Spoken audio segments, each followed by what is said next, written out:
ہمارے علاقے میں ایک بزرگ گزرے ہیں مجذوب بابا، مجذوب بابا ان کا نام تھا۔ وہ کرامتیں بہت دکھایا کرتے تھے، ان کے مرشد نے ان کو کہا تھا کرامتیں دکھایا کرو۔ کیوں؟ وہ بہت زیادہ تھا، ان کا جو فیض تھا بہت سینہ پھٹتا تھا، سینہ جو ہے پھٹتا تھا۔ تو مرشد نے کہا تھا کہ اگر زیادہ ہو جائے تو کرامت دکھا دیا کرو، تو جیسے مٹکا چھلک جاتا ہے تو پانی کم ہو جاتا ہے تو اس سے کم ہو جائے گا۔ بیٹا مسجد میں ہی رہتے تھے، مسجد میں پہلے زمانے میں طلباء مسجدوں میں پڑھا کرتے تھے، اور ایسے مدرسے اور ہاسٹل اور یہ چیزیں نہیں ہوتی تھیں۔ طالب مسجد میں ہی رہتے تھے، مسجد میں ہی پڑھتے تھے، اور شام کو جا کر وہ چڑ بولتے ہیں اس کو، روٹی مانگ کر لاتے تھے گھروں سے، ہر گھر پہ جاتے تھے اور کہتے تھے طلباء کا وظیفہ دو۔ وہ کسی گھر سے ایک روٹی مل جاتی، کسی سے دو مل جاتی، کسی سے سالن مل جاتا، کسی سے کچھ دال مل جاتی، کسی کو ساگ مل جاتا۔ سارا لا کر جمع کرتے اور ایک ساتھ سارا دال ساگ سب ملا کر روٹیاں رکھ کر کھاتے تھے۔ پہلے زمانے میں سالن مالن کا اتنا رواج نہیں ہوا کرتا تھا، پہلے کے زمانے میں گھی سے کھا لیا یا لسی سے کھا لیا یا کوئی چیز ساگ وغیرہ مل گیا تو اس سے کھا لیا۔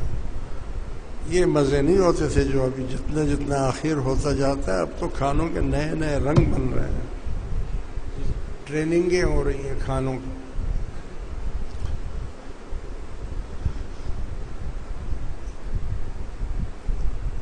طلباء بیٹھے ہوئے ہیں، روٹی رکھی ہوئی ہے، بابا آ گیا، بولا کیا کر رہے ہو بیٹا؟ بولا بابا جی آج روٹیاں تو بہت ملی ہیں لیکن سالن کوئی نہیں ملا، سالن کسی گھر سے نہیں ملا۔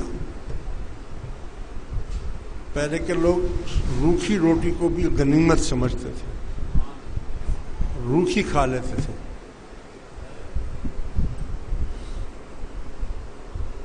تو بولا پھر سالن نہیں ملا تو تم کیا کھانا چاہتے ہو؟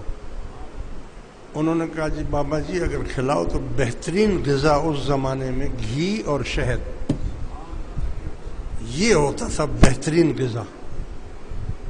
بابا جی اگر آج گھی اور شہد مل جائے کھانے کو تو کیا ہی اچھا ہے۔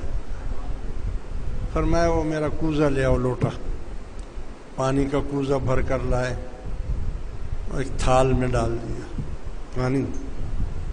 ایک مرتبہ الحمد شریف پڑھا، 3 مرتبہ قل هو اللہ، 3 مرتبہ درود شریف پڑھ کر بولا کھاؤ یہ گھی اور شہد ہے۔ انہوں نے کھانا شروع کیا تو واقعی وہ تو گھی اور شہد تھا۔ غالبوں نے بولا اچھا وظیفہ مل گیا ہمیں، اب کیا ہے، اب ہمیں ضرورت ہی نہیں ہے کسی سے سالن مانگنے کی۔ بابا جی چلے گئے۔ دوسرے دن سارے طالب مل کر بیٹھے، سب الحمد و قل هو اللہ درود شریف پڑھتے ہیں، چھپ کرتے ہیں، سارے پڑھ پڑھ کر پھونکتے ہیں، پھر چکھتے ہیں، وہ پانی کا پانی ہے۔ پھر بابا جی آ گئے، بولا بابا جی کیا کر رہے ہو بچہ، کیوں بیٹھے ہو؟ بابا جی آپ نے 1 دفعہ پڑھا تھا، ہم نے 100 دفعہ پڑھا ہے، یہ تو نہ گھی بنا نہ شہد بنا۔ بابا جی نے بولا اچھا ٹھہرو، لاؤ ادھر، پھر رکھو ادھر۔ پھر بابا جی نے وہی کیا، بولا کھاؤ یہ شہد اور گھی ہے، چکھا تھا گھی اور شہد تھا۔ انہوں نے کہا بابا یہ کیا بات ہے، آپ 1 دفعہ پڑھتے ہیں، ہم 100 دفعہ پڑھتے ہیں، پھر بھی نہیں ہوتا ہے۔ بولا بیٹا الحمد بھی وہی ہے، قل هو اللہ بھی وہی ہے، درود شریف بھی وہی ہے، منہ مجذوب کا نہیں ہے۔